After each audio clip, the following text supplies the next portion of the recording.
everybody, I'm Natalia Bonner. Happy Monday, welcome back. I am so excited to be here today and share these fun little flying geese designs.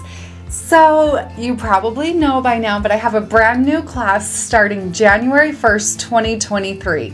Visual Guide to Machine Quilting Quilt Blocks. So this quilt right here behind me is one of the class samples for this brand new class. This class includes all sorts of fun things, including borders, block designs, marking, obviously quilting around applique or a Lone Star. It really has some of everything, hand-guided quilting and free motion quilting as well. Now, when I create classes, a lot of times I start to get a little bit carried away. And when I was creating this one, I started getting a little bit carried away with the machine quilting rulers when I was quilting those flying geese blocks. So I've got a few bonus designs to share with you here today. If you are interested, registration is open on our website, peaceandquilt.com, where you can register for this class and get stitching along with me on January 1st, 2023. All right, before we do start stitching though, a few products that I am using here today. I'm going to be stitching out a couple of these flying geese blocks using my brand new Sway machine quilting rulers. So I am going to be using the Sway 3, the Sway 4, and the Sway 5 machine quilting rulers. These are my brand new rulers that I've been working on creating a lot of fun new videos and a lot of awesome ways that you can use these rulers to quilt out really cool designs. So like I said, you can pick those up on our website as well. The batting that I'm using here is one layer of the Quilter's Dream wool batting. I just love the loft and texture of that batting. I am quilting here on my class sample. So the class is called Visual Guide to Machine Quilting Quilt Blocks. This is a custom panel that I picked up from honestfabrics.com, and it is under the same name if you're interested in purchasing one of your own. I'm going to be doing all of my quilting here on my Gamble 22-inch machine. Obviously this is hand-guided quilting, and I have my stitch length set at 15 stitches per inch. The thread that I'm using on the top is So Fine color number 402. On my bobbin, I've got bottom line color number 624. Now, one quick tip before we start quilting. Anytime you're doing ruler work, machine quilting with rulers, make sure that you do have a ruler foot on your machine, and you also have a large flat working surface like an extended base plate. If you're working on a domestic machine, you'll want a large flat area to work. All right, friends, let's hop over to the machine and let's get stitching.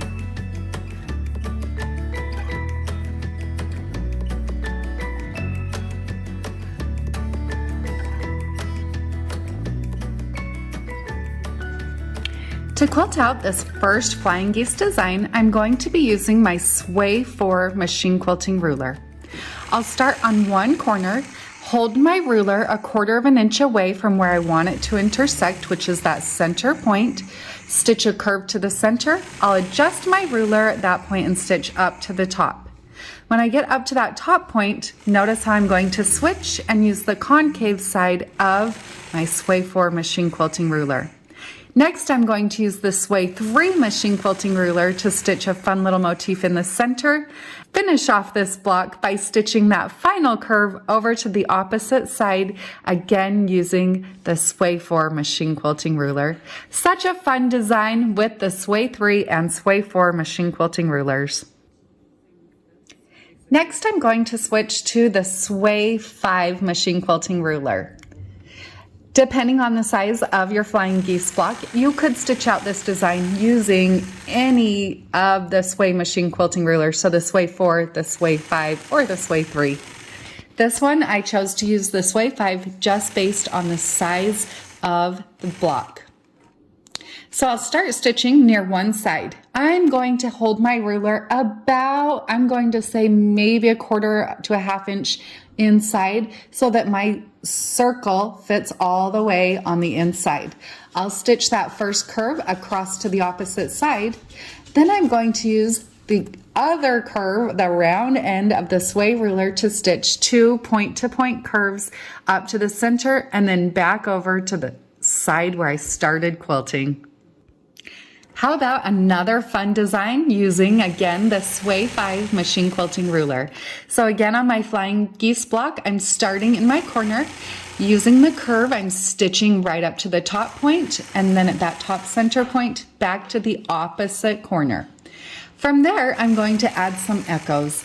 Watch how I work back and forth between the concave and the convex curves to create the exact same curve. I'll stitch to that center point, and then from there, I'm going to stitch back to where I started.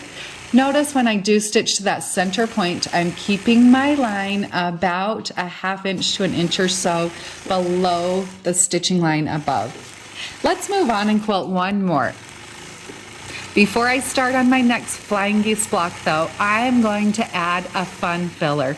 So I will stitch in the ditch around the top side of that next flying geese block. Notice I used my mini 4-in-1 machine quilting ruler, but you could stitch in the ditch using the Sway rulers.